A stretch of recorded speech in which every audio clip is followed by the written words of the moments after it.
성막의 뜰을 지나서 제사장이 성소 안으로 들어갑니다. 여러분 이제 기억하시죠? 오른편에는 뭐가 있다고요? 떡상이 있고요. 왼편에는 등잔대가 있습니다. 분향단은 어디에 있냐면 정면에 있습니다. 정면에 있으니까 지성소로 들어가는 휘장 앞에 그것이 처해 있습니다. 여기 성경 구절 한번 보죠. 어디를 보시냐면 6절 말씀 한번 보세요. 6절 같이 읽습니다. 시작. 그 제단을 증거계 위 속죄소 맞은편 곧 증거계 앞에 있는 휘장 밖에 두라. 그 속죄소는 내가 너와 만날 곳이며. 아멘. 그러니까 하나님의 백성들이 하나님을 만난다라고 하는 이미지를 가질 때 하나님을 어디서 만나요? 정확히는 성소에서 만나는 게 아니라 지성소 안에 있는 언약궤를 덮고 있는 속죄소라고 하는 그 공간 위치가 있어요. 거기에서 하나님을 만난다라고 하는 이미지가 있는 거죠. 그러니까 동문에서부터 성막들을 지나 성소로 가는 건 마치 누구를 만나러 가는 자리와도 같아요. 하나님을 만나러 가는 과정과도 같다라고 하는 거예요. 그러니까 우리가 하나님을 만난다라고 할 때 그냥 아무 절차 없이 아무 방법 없이 만났던 것이 아니라 이 과정들을 이스라엘 백성들은 계속 몸에 익도록 그리고 그들의 인식 속에 각인이 되어져 있는 거예요. 아, 그렇구나. 나 대신에 누군가가 희생 제물이 되어줘야 되겠구나. 그리고 나를 정결하게 해야 되겠구나. 그리고 제사장은 그 성소에 들어가 떡상에 떡을 먹어야 하고 등잔대의 빛의 도움을 받아 하나님 앞에 분향함으로 그리고 그 안에 들어가 하나님을 만나는구나 라고 하는 과정을 알고 있었다는 거예요. 오늘날 우리 한국교회가 그리고 우리 교회 성도님들이 하나님을 만난다라고 할 때 그게 너무나 추상적이거나 그리고 그 이미지를 너무나 단순화하는 경향이 있다고 한다면 이 성막에 대한 말씀들을 한번 살펴보면서 나는 주님의 십자가 보혈을 잘 늘 인식하고 있는가의 부분, 하나님을 만나러 가는 나는 손과 발이 깨끗한가의 부분, 그리고 나는 날마다 말씀을 먹고 있고 성령의 조명을 받고 있는가라고 하는 부분들을 점검해 보셔야 한다라고 하는 거예요. 근데 그런 것 없이 표현은 우리에게 많이 익숙해졌어요. 예전에는 하나님을 만나는 것이 대제사장에게만 적용되었는데 우리들도 하나님 만난다라는 표현이 있는데 근데 실상은 우리들 마음속에 예배를 드려도 기도를 해도 하나님을 만났다라고 하는 그 체험과 경험이 우리에게 느껴지지 않는 이유가 무엇일까? 이런 부분들을 관가해서는 아닐까라고 하는 것을 여러분 꼭 생각해 보시기를 바랍니다. 그래서 오른쪽에 떡상이 있고 왼쪽에 등잔대가 있어요. 그리고 정면에 분향단이 있어요. 그 분향단이 어떻게 만들어지는지 한번 그 내용 간단히 살필게요. 1절부터 5절까지 입니다. 같이 한번 읽어볼까요? 읽습니다. 시작. 너는 분향할 제단을 만들지니 그 조각목으로 만들되 길이가 한 규빗, 너비가 한 규빗으로 네모가 반듯하게 하고 높이는 2규빗으로 하며 그 뿔을 그것과 이어지게 하고 제단 상면과 전후 좌우면과 뿔을 순금으로 싸고 주위에 금태를 둘을 찌며 금태 아래 양쪽에 금고리 둘을 만들되 곧 그 양쪽에 만들지니 이는 제단을 매는 채를 깰 것이며 그 채를 조각목으로 만들고 금으로 싸고. 아멘. 자, 보니까 제일 많이 반복되는 단어들이 있죠. 뭐로 만들어요? 그 전에 조각목으로 먼저 만들죠. 그리고 뭐로 싸요? 금으로 싸요.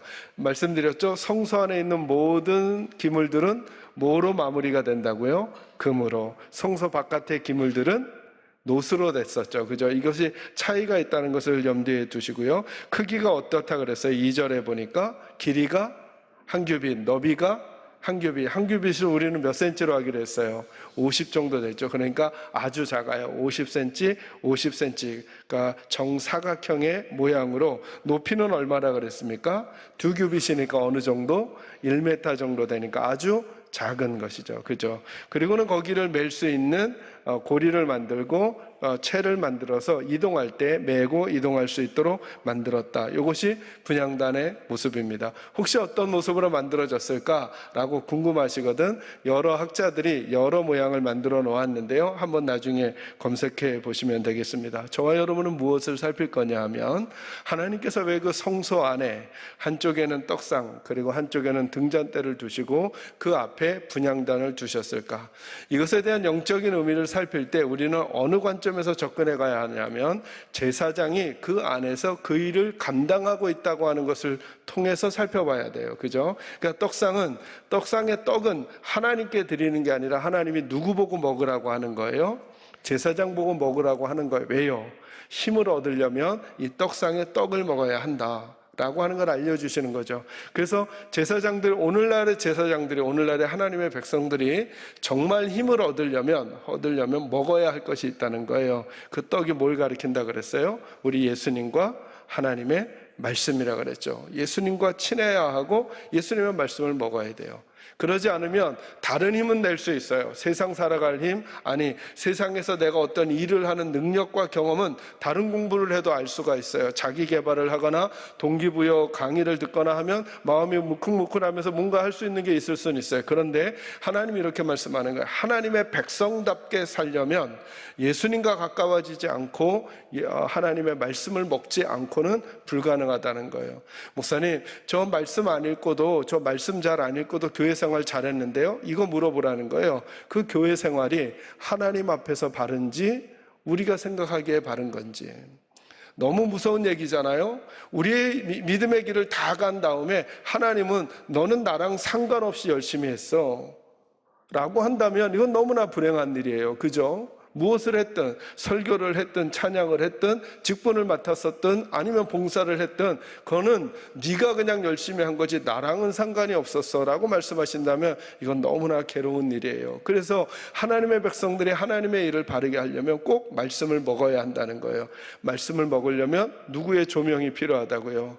등잔대를 주신 이유가 뭐예요? 하나님의 영광을 드러내는 것을 기본으로 하지만 제일 중요한 게 뭐냐면 제사장을 위한 거죠. 뭘 할 수 있도록, 말씀을 먹을 수 있도록, 그리고 거기서 제사장의 업무를 감당할 수 있도록 길을 인도하는 성령의 조명이 필요하다는 거예요. 여러분, 저희들은 교회 일을 결정하든 여러분 개인의 일을 결정하든지 간에 딱 생각하고 고민하면 나름의 방법을 알 수 있어요. 근데 우리들은 뭘 고민하라고 하나님께서 말씀하시는 거냐면 그게 네가 결정한 결정이냐 아니면 하나님께서 원하시고 하나님이 조명한 결정이냐를 분별하라는 거예요. 여러분, 저희들의 경험이 무서운 이유가 뭐냐면 경험이 많이 쌓이잖아요. 그럼 판단이 빨리 돼요. 네, 하나님은 등잔대를 통해 뭘 얘기하시는 거냐, 이 얘기를 하는 거예요. 그 판단이 너의 판단이냐 하나님의 판단이냐는 거예요. 너의 느낌이냐 하나님의 느낌이냐는 거예요. 그러기 위해서 성령의 조명하심이 필요하고 성령의 돌보심이 필요해요. 저는 여러분에게 이 은혜가 임할 수 있기를 주의 이름으로 축원합니다. 그렇게 힘을 받은 제사장이 하는 일이 뭐냐면 분향단에서 분향하는 거예요. 그러니까 우리는 이 분향단에서 분향한다라는 게 무슨 의미로 어떻게 접근해 가야 되냐면 제사장이 성령의 조명을 받아 말씀을 먹고 말씀으로 예수님으로 힘을 얻어서 하나님을 만나러 나아갈 때 제사장들마다 꼭 해야 되는 일, 그 일이 무엇일까를 기대하면서 분향단의 역할을 찾아가는 거죠. 성경은 분향단이 뭐와 연결되어 있는지 몇 구절 여러분과 찾아볼게요. 시편 141편 1절과 2절 찾아보겠습니다. 본문 말씀은 표시해 놓으시고요. 제사장들이 하나님 앞에 분향하는 그 분향이 무엇을 의미하는 것일까? 성경이 그 분향을 무엇과 연결하는지를 보겠습니다. 시편 141편 1절과 2절입니다. 같이 읽습니다. 시작. 여호와여, 내가 주를 불러싸우니 속히 내게 오시옵소서. 내가 주께 부르짖을 때에 내 음성에 귀를 기울이소서. 나의 기도가 주의 앞에 분향함 같이 되며 나의 손 드는 것이 저녁 제사같이 되게 하소서. 아멘. 자, 1절과 2절은 온통 무슨 얘기냐면 기도에 대한 얘기죠. 그죠? 1절 기도하고 있는 거고요. 그러면서 2절에 뭐라 그래요? 나의 기도가 주의 앞에 무엇함과 같이, 분향함과 같이 되게 하소서. 그렇죠. 그래서 기도, 분향함이 뭐랑 연결이 돼요?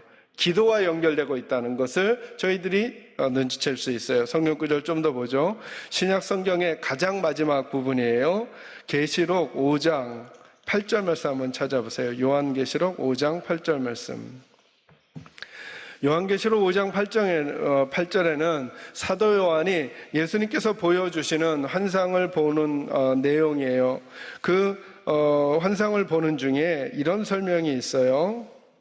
5장 8절 다 같이 찾으셨으면 같이 읽습니다. 시작. 그 두루마리를 취하심에 네 생물과 24 장로들이 그 어린 양 앞에 엎드려 각각 검은고와 향이 가득한 금 대접을 가졌으니 이 향은 성도들의 거기에 향을 하나님 앞에 드리는 장면이 나오는데 그 분향하는 그 향을 어떻게 표현해요? 성경이 이것은 곧 성도들의 뭐라고요? 기도라는 거예요. 성도들의 기도라는 거예요. 한 구절 더 볼게요. 조금만 들어오세요. 요한계시록 8장 3절이에요.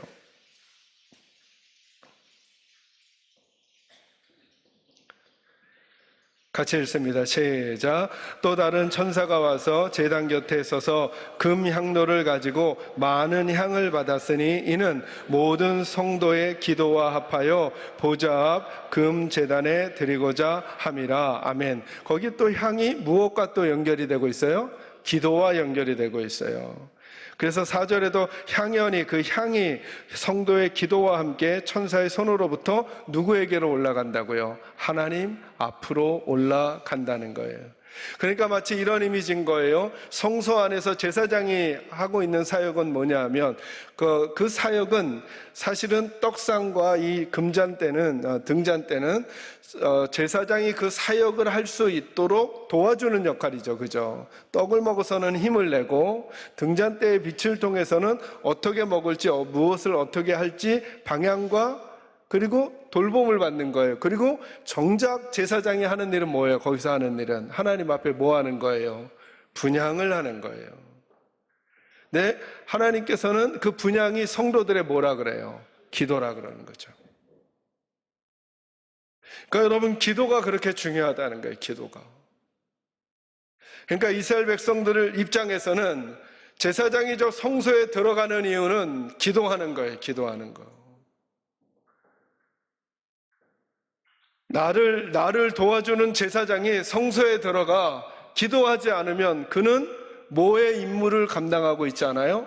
제사장이 해야 될 가장 중요한 일을 하고 있지 않은 거예요. 이게 오늘 하나님께서 성도들에게 기도를 말씀하시는 거예요. 여러분, 우리는 기도가 중요하다는 말을 수도 없이 들었죠. 그런데 오늘 이 성막의 이미지를 통해서 성막에서 하는 제사장의 사역을 통해 그 기도가 어떤 의미인지를 저와 여러분이 무겁게 마음에 담을 수 있기를 주의 이름으로 축원합니다.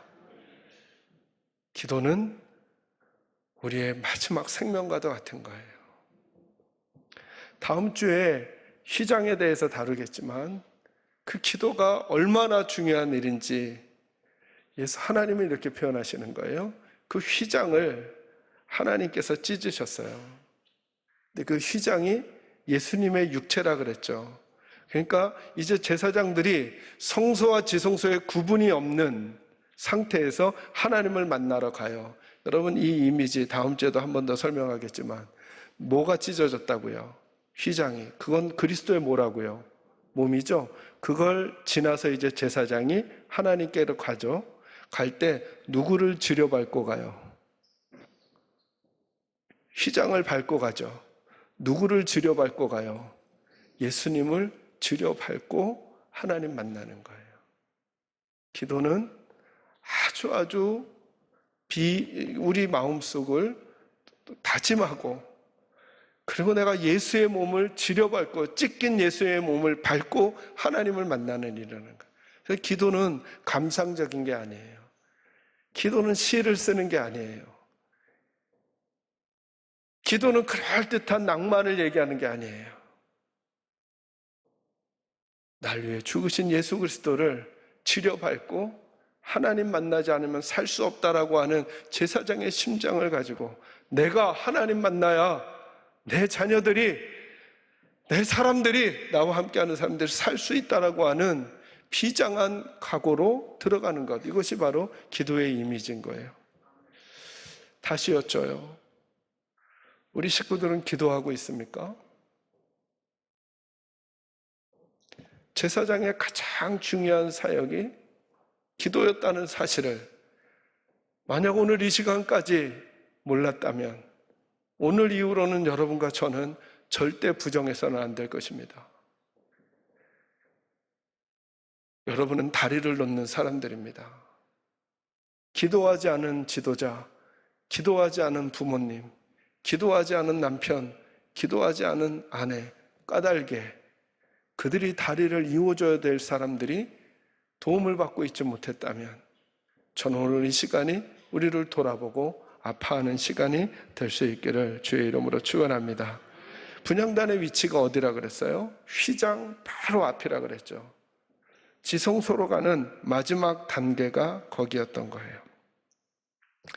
두 번째는 이 말씀 이렇게 좀 살펴보려고 그래요. 네, 여러분, 분향단에서 분향을 했던 사람이 누굴까요? 이게 무슨 말인가 싶으시죠? 일단은 누가 했어요? 제사장이 했죠. 그리고 또 누가 해요? 누가? 대제사장이 하죠. 분향은 두 부류의 신분이 하는 거예요. 하나는 누가? 제사장이. 또 한 번은 대속죄일에 누가요? 대제사장이. 여러분, 기도는 내가 하는 거예요. 기도는 누가 대신하지 않아요. 여러분, 그래서 우리의 신분을 하나님이 뭐로 바꾸셨다 그랬어요? 제사장으로 바꾸셨다 그랬죠. 그러니까 이제부터 다리를 잇는 사람이 우리가 된 거예요. 우리가. 아직 하나님을 모르는 분들은 기도할 수가 없어요. 왜요? 기도는 동문을 지나 번제단을 통과하지 않으면 기도가 아니기 때문에 그래요. 그래서 여러분, 성도들의 중보가 매우 중요해요. 그래서 어떤 종교는 그렇게 하잖아요. 이렇게 고해성사라는 이름으로 그 신부님 앞에 죄를 고백해요. 그리고 신부님이 죄를 사해줘요. 이건 성경적이지 않아요. 기도는 누가 하는 거라고요? 여러분 따라하면, 기도는 내가 내 입으로 내 말로 내가 하는 것입니다. 왜요? 우리 신분이 뭐니까? 제사장이니까. 여러분이 여러분의 잘못을 여러분에게 아주 가까운 친구에게 말했다고 해도 그 죄가 하나님 앞에서 용서될까요? 안 될까요? 안 돼요. 왜요? 내가 제사장이니까 누구에게 직접 말씀드려야 돼요? 하나님께 직접요. 내가 친구에게 말했더니 그 사람이 괜찮다라고 말해줬어요. 그래도 하나님께 용서받아요? 못 받아요? 안 돼요. 제게 말해도 안 돼요. 여러분의 죄는 여러분이 누구에게? 하나님께 직접.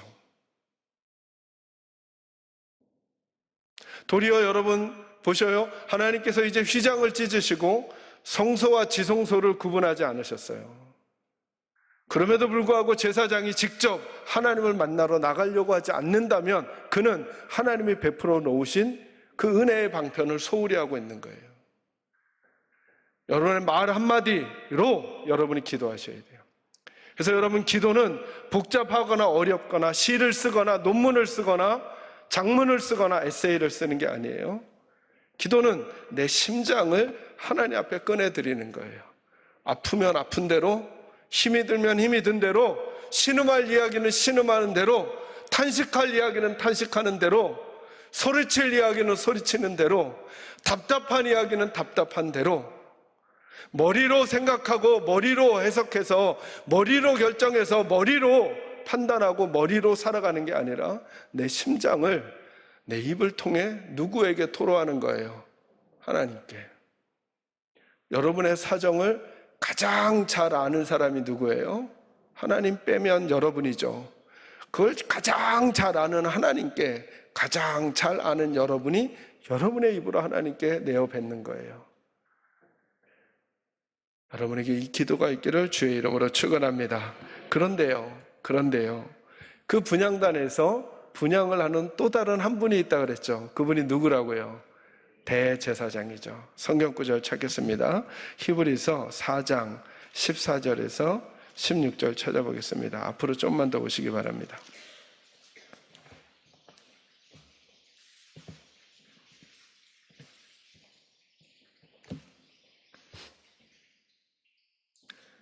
히브리서 4장 14절에서 16절 다 같이 읽습니다. 시작.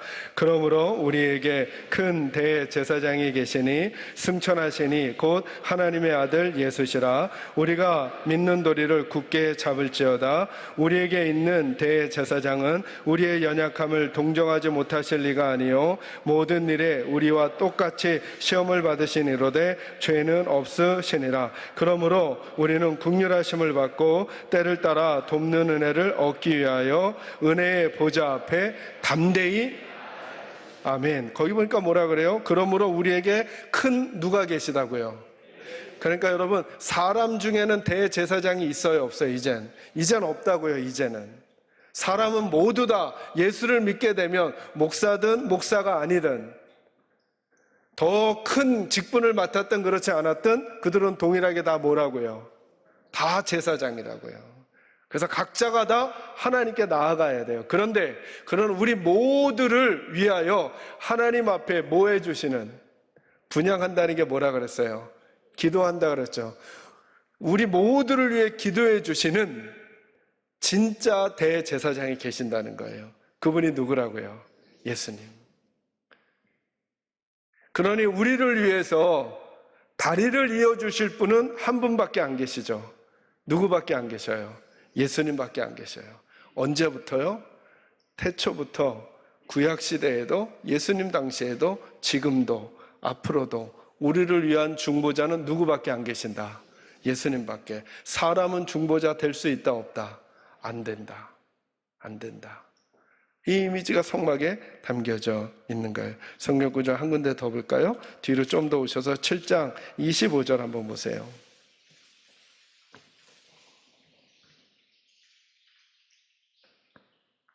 24절부터 읽어볼까요? 같이 읽습니다. 시작. 예수는 영원히 계심으로 그 제사장 직분도 갈리지 아니하느니라. 그러므로 자기를 힘입어 하나님께 나아가는 자들을 온전히 구원하실 수 있으니 이는 그가 항상 살아계셔서 그들을 위하여 뭐 하신다고요? 여러분, 예수님에게 적용되는 이 표현을 보세요. 예수님이 항상 살아계시대요. 항상 살아계셔서 우리를 위해 뭐 하신다고? 간구가 뭐예요? 다른 말로, 쉬운 말로 바꾸면 기도죠. 그러니까 내가 기도하고 있지 않은 시간에도 누구는 날 위해서 기도하고 있어요? 예수님은 기도하고 있다는 거예요. 믿으시면 아멘 하세요. 어쩌면 이런 생각 하실 수도 있잖아요. 나 기도하지 않는데도 목사님 뭐 일 잘 되던데요, 저 기도하지 않아도 다리도 안 부러지고, 죄져도 기도하지 않고요, 죄 짓고 살아도 때로 나쁜 일이 막 안 찾아오는데요? 이런 건 아닐까, 혹시? 우리가 기도하지 않는 그 시간에도 누가 우리를 위해 간구하고 계신다고요? 예수님이. 이 특권을 누가 갖는가? 예수님을 영접하고 제사장 된 우리가 가진 특권이에요. 그리고 보니까 이미지가 맞아요. 우리 성도들은 어때요? 여러분을 지금까지 여러분 되게 하신 게 누굴까? 우리는 어느 순간 이렇게 생각하는 거예요. 내가 똑똑해서, 내가 많이 알아서, 내가 많이 배워서, 내가 잘 알아서, 내가 지혜로워서 그럴까요? 하나님의 돌보심이었을까요? 저는 우리 사랑하는 성도들이 이 하나님의 말씀 기억하시고 여러분의 입술로 기도할 때 하나님은 그 작은 신음도 놓치지 않아요. 아이들을 키워보신 부모님들 다 아시죠? 아이들이 학교 갔다 왔는데 인상만 쓰고 있어도 그 아이가 말은 하지 않는데 나한테 말을 하고 있어요. 아빠, 나 열받았어. 아빠, 나 힘들어. 아빠, 나 괴로워. 그죠? 하나님은 저와 여러분의 표정도, 저와 여러분의 한숨도 기도로 아시는 분이에요. 그분에게 입을 열어. 아버지, 나 사실은 힘들어요. 하나님, 나 사실은 억지로 버티고 서 있는 거예요. 아버지, 제발 내 손 좀 잡아주세요. 할 때 그분이 우리의 기도를 거절할 리 없어요.